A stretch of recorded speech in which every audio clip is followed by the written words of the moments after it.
Rick, the title of this podcast is going to be Work on Not Needing to Know the Why. You want me to go with that one?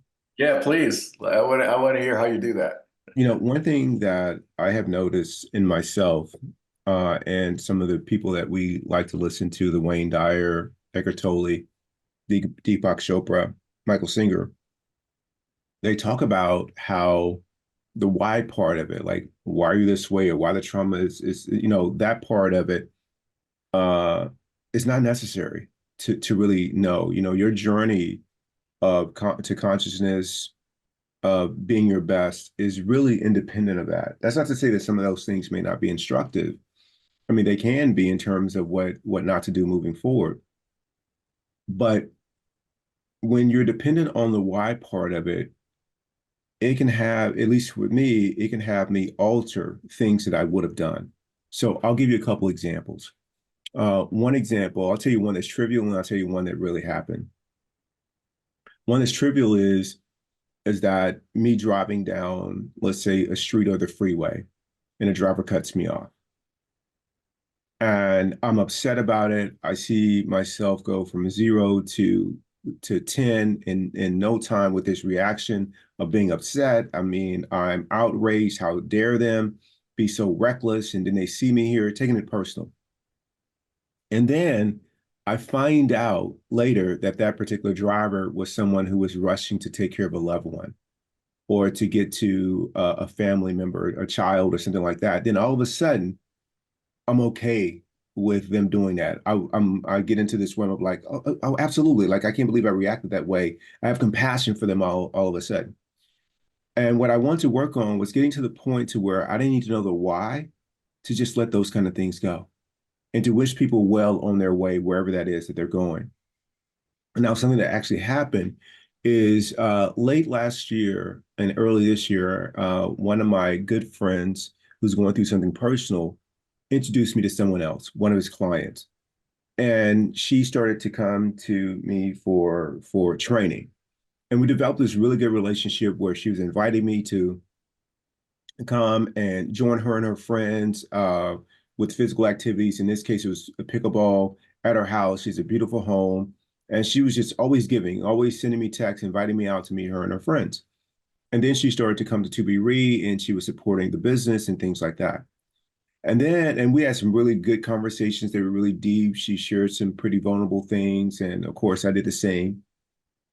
And then I noticed that over the course of a few weeks, that her behavior changed. Like her texts were different. They were very cold. I'll be there tomorrow at 7, or I won't be there, or things like that. It really, really changed. And that was pretty interesting to me. And I remember feeling the ego, just kind of showed up and like, did I say something? Did I do something wrong? What's happening? Did she hear something, about me that I didn't know? Did somebody say something? Like like there's a million things that the mind will do when it's not okay. And I resisted the pull from my ego to try to understand the why she was doing this or to have a conversation about it and to let all of that go. And that was such a gift for it that I resisted that. And I didn't talk to her about it, anything like that. When she sent me a text to say something like, hey, listen, I won't be around. She said, I won't be coming to training for a while. I got a couple of out of town commitments that I have to attend to. And I have a lot of other things going on, but let me, get through those and I'll be back. And I just wrote her a note to say, hey, thank you so much for, your friendship and your patronage up until this point. I'm really grateful that I got to know you. And, whether you come back or not, I just want to let you know that I'm grateful for you supporting my business and getting to know you. And that was it. And she wrote me a note back and just said, thank you and those things. She didn't say much more. So weeks pass, and I'm completely, every time that this would kind of come up, because people in our little community got to know her, they'd ask about her, I would just be observant of this thing in me that would react to wanting to know the why or to want to be unsettled about that connection.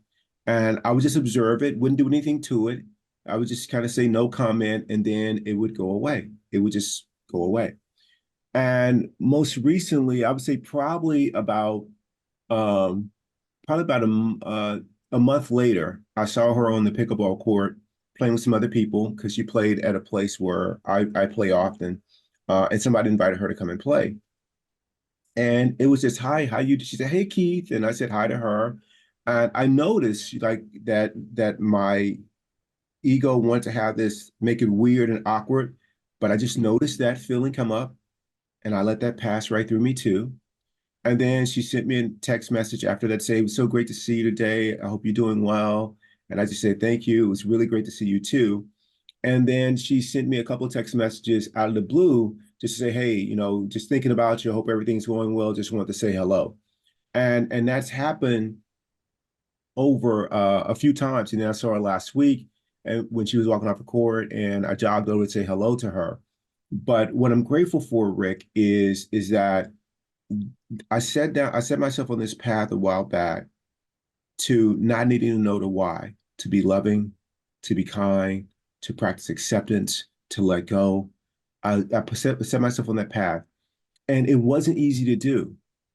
It wasn't easy to do, but it's been worth it to not to be dependent on that need to know the why of why people do things or why situations occur. And what took its place was inner peace. And I'm so grateful that I didn't make an issue of this. And then I go talk to her about it. And then I hit her stuff, that I didn't do any of that. Like, in AA, they say cause no harm. I caused no harm to myself and to her. So I just wanted to get your thoughts on what I shared, as well as, you know, working on not needing to know why. Well, that's great, Keith. Letting go of your presumptions about someone else's why is always a good idea. I think first because we'll never know what somebody else did, why, and what somebody else did because, you just don't know those things. And we tend to fill in the gaps by presuming, and usually our presumptions have something to do with ourselves. Oh, I should have been nicer, or I shouldn't have shared that vulnerable stuff. Right. And usually, I think, in my experience as an old guy, most of the things that people do, you have no clue Mhm. why. It may have something completely off the charts, different than you could imagine. It may be that it has nothing to do with you and probably doesn't. But yet we always bring it home to us, don't we? We always bring it back to what did I do to cause this kind of thing with this other person? And the sooner we can let go of that idea that we can presume to know the why of someone else, the easier it is for us to live our lives and the less pain and suffering we have.